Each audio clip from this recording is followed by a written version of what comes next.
Toronto Maple Leafs are in action tonight, taking on the Stars in Dallas. And to put it simply, it's been an interesting stretch, to say the least, for the Leafs lately. They've won 3 of their last 5, but only one of those games came against the team that currently holds a playoff spot, and that's the New Jersey Devils. And now they'll be forced to play without Anthony Stolarz, who's expected to be sidelined the next 4 to 6 weeks with a knee injury. That's a big blow for Toronto, as Stolarz has been one of the best goalies in the league so far, and is a huge reason why they are first in the Atlantic. But there's still reason to be optimistic about the Maple Leafs going forward. For one, Joseph Woll has had a strong season, and his stats are only a step behind Stolarz. And if he can continue this level of play, the Leafs shouldn't see a huge drop-off in net. Toronto's core 4 players are also heating up right now.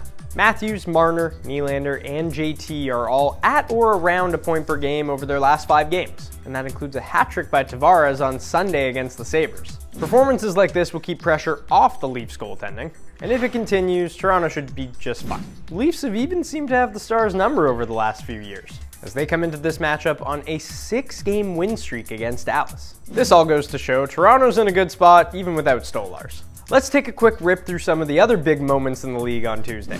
The Montreal Canadiens destroyed the Sabres to hand them their 11th straight loss, and Patrik Laine continued to do what he's been doing best since returning from injury. He scored 3 goals last night for his 11th career hat trick in the 6-1 win. Really happy to see him back and just succeeding like this in Montreal. I feel like the fans have embraced him so much, and also he is just electric. When he is shooting the puck, there are few that do it better in the NHL. Meanwhile, Connor Hellebuyck became the first goalie to reach 20 wins on the season, and became the fastest US-born goalie to ever hit that mark. The Jets were able to hold off a Celebrini 2-point effort to win 4-3, extending the best record in the NHL. Time now for the Big Play Replay presented by Montana's Barbecue and Bar. And today we're heading to Chicago, where Andrew Mangiapane scored an absolute beauty. Through center, racing to the outside. Mangiapane, beautiful curl and drag to the goal mouth. He scores! A highlight reel finish. He steps wide, then turns it through his skate and stick. Goes far side, laterally, pulls Soderblom completely out of position. The move, the patience to get around the goalie and not just fire it immediately because he was kind of sprawled out, one of the better individual efforts you will see all season long. That's a goal of the year contender for sure. Time now for my favorite segment, and yours, Why We Love Sports Today. Why we love sports today. When you're on the IR, odds are the doctors tell you to take it easy. But these guys, they obviously didn't want to listen. And it's kind of great because it gave us this video.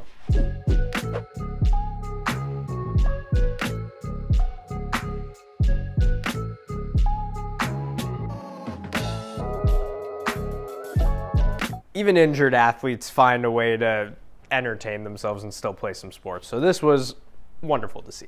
And it's often we see animated coaches on the sideline, but most of the time it's when they're unhappy with a call or a player. But not this guy. He's animated for other reasons.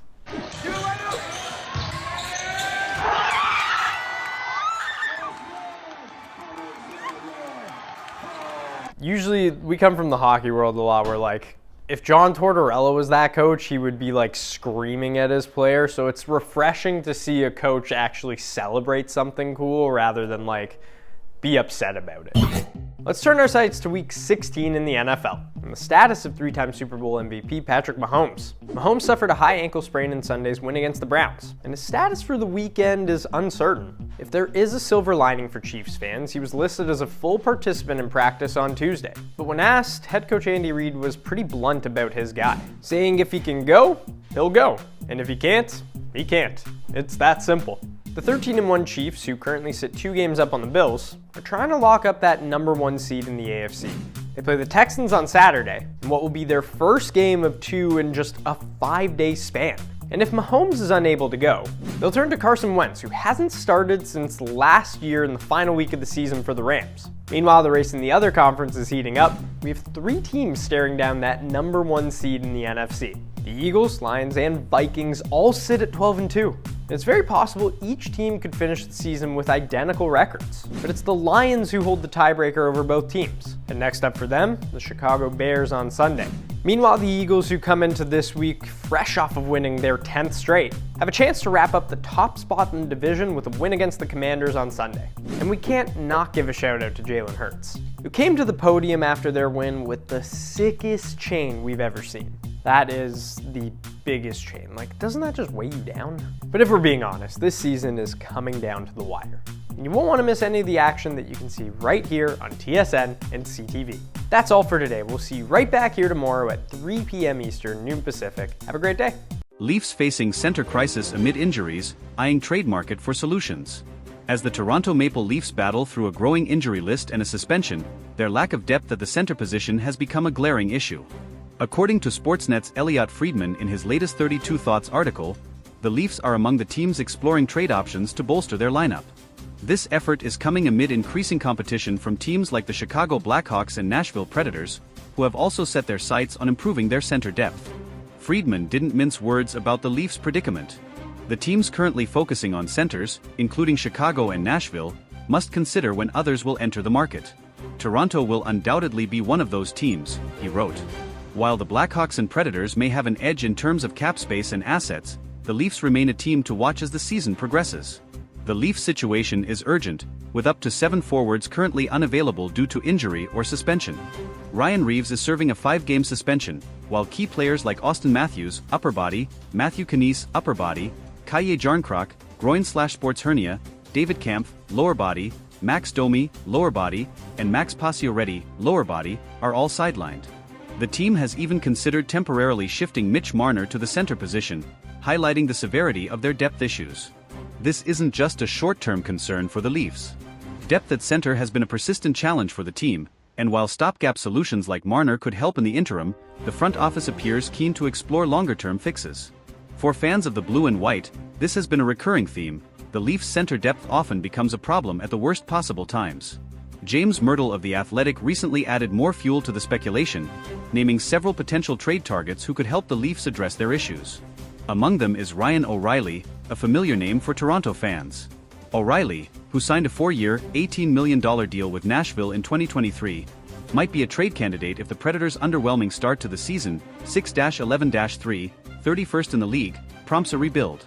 However, his steep price tag and history with the Leafs, including rejecting a free agency offer less than 2 years ago, make this a complex and potentially unlikely move. Other names mentioned by Myrtle include former Leaf Nazem Kadri, currently with Calgary, as well as players like Michael Granlund, Nick Jugstad, Brock Nelson, Yanni Gourde, Trent Frederic, Radek Faksa, and Sean Kuraly. While some of these options seem more plausible than others, it's clear that general manager Brad Treliving will need to get creative to find the right piece without mortgaging the team's future. Cap space remains one of the biggest obstacles for the Leafs. Unlike teams like Chicago and Nashville, which have more flexibility and assets, Toronto is walking a financial tightrope. As Friedman noted, competition will intensify as cap-constrained teams strive to create room. For the Leafs, that could mean waiting for the market to develop further, a risky move given their current needs. The situation also highlights the Leafs' ongoing struggle to build a roster that can withstand the grueling nature of an NHL season. Injuries are an inevitability in hockey, but Toronto's current predicament underscores the importance of depth, a quality the team has struggled to consistently maintain. Looking back on recent years, the Leafs have often leaned heavily on their star players, particularly Matthews, Marner, and William Nylander. While these players have delivered in spades, the lack of reliable depth options has left the team vulnerable in critical moments. The current crisis at center is merely the latest example of this recurring issue. Some fans have called for more aggressive moves from Treliving, arguing that now is the time to strike while the team's core is in its prime. Others, however, are more cautious, pointing to the dangers of overpaying for short-term fixes. Striking the right balance will be key, especially as the Leafs aim to keep their championship window open. Despite the challenges, there's no denying that Toronto has the talent to be a contender, provided they can patch up their lineup. The ongoing rumors and speculation surrounding potential trades show that the Leafs are at least exploring every avenue to strengthen their roster. For fans of the blue and white, this moment feels like a pivotal point in the season. With a lineup ravaged by injuries and a tough schedule ahead, the Leafs must act decisively to avoid falling behind in the standings. The addition of a dependable center could be the difference between weathering the storm or watching another season slip away. Whether it's O'Reilly, Kadri, or another surprise name, one thing is certain: the Leafs are under pressure to deliver.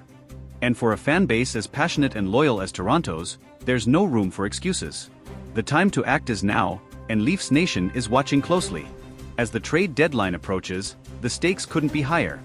Will Treliving pull off a move that solidifies the Leafs' status as a contender, or will the search for center depth become yet another chapter in the team's long history of what-ifs? Only time will tell, but one thing's for sure, it's never boring in Leafs land. As the Maple Leafs navigate this critical juncture, their fan base remains as vocal as ever. Toronto is a city that breathes hockey, and the pressure on Brad Treliving to make the right moves is immense. Every decision he makes, or doesn't make, will be scrutinized, from talk radio to social media, where Leafs Nation is already debating the merits of the various names being floated as potential trade targets. Among the louder debates is whether the team should prioritize a high-profile acquisition like Ryan O'Reilly or Nazem Kadri, or focus on a lower-cost, reliable center who can fill a supporting role without costing too many future assets. While O'Reilly's leadership and playoff experience make him an attractive option, his contract and recent history with the Leafs add layers of complexity to any potential reunion. Similarly, Kadri's gritty, two-way playstyle remains a fan favorite, but his cap hit and availability might render him an unrealistic target. Another factor complicating the Leafs situation is their tight salary cap. While Chicago and Nashville can make moves with relative ease due to their financial flexibility, Toronto must navigate a labyrinth of constraints to make any trade work. This likely means including salary retention or moving existing contracts to make room, which could drive up the cost of any potential deal. The question then becomes, how much are the Leafs willing to sacrifice to address their immediate needs? One potential trade partner generating buzz is the Seattle Kraken. Yanni Gourde, a dependable two-way center, has been mentioned as a possible target. Gourde's versatility and championship pedigree from his time with Tampa Bay make him an appealing option. Seattle, however, is in playoff contention and may not be inclined to part with a key piece unless the Leafs can provide a substantial return. Another intriguing name is Brock Nelson of the New York Islanders. Nelson is a consistent scorer and reliable faceoffman, qualities that would undoubtedly bolster Toronto's center depth. However, the Islanders are notoriously cautious when it comes to trades, and prying Nelson away would likely require a significant package, including picks or prospects that the Leafs may be hesitant to part with. For all the trade talk, some analysts believe the solution might come from within. Sheldon Keefe has shown a willingness to experiment with his lineup, and players like Pontus Holmberg or Fraser Minten could be given an opportunity to step up. While relying on less experienced players carries risks, it might be the Leafs' only option if the trade market proves too costly or slow to develop. Adding to the Leafs' urgency is the timing. The Atlantic Division remains one of the toughest in the league, with teams like Boston, Florida, and Tampa Bay continuing to dominate. Any prolonged slump could see Toronto slip further down the standings, putting their playoff hopes in jeopardy. For a team with Stanley Cup aspirations, failing to address their weaknesses could have catastrophic consequences. Brad Treliving's history as a general manager suggests he's not afraid to make bold moves. His time with the Calgary Flames was marked by blockbuster trades, including the acquisition of Jonathan Huberdeau and Mackenzie Weegar in the Matthew Tkachuk deal. Leafs fans hope he brings that same decisiveness to Toronto, especially as the trade deadline looms. Beyond the immediate need for a center, this situation underscores a broader issue with the Leafs roster construction. Depth has been a perennial concern, and while Toronto boasts some of the league's top-end talent, their reliance on a handful of stars has left them vulnerable in moments like this. Moving forward, addressing this imbalance must be a priority for the front office if the team is to achieve sustained success. As the Leafs head into a critical stretch of the season, the next few weeks could define their trajectory.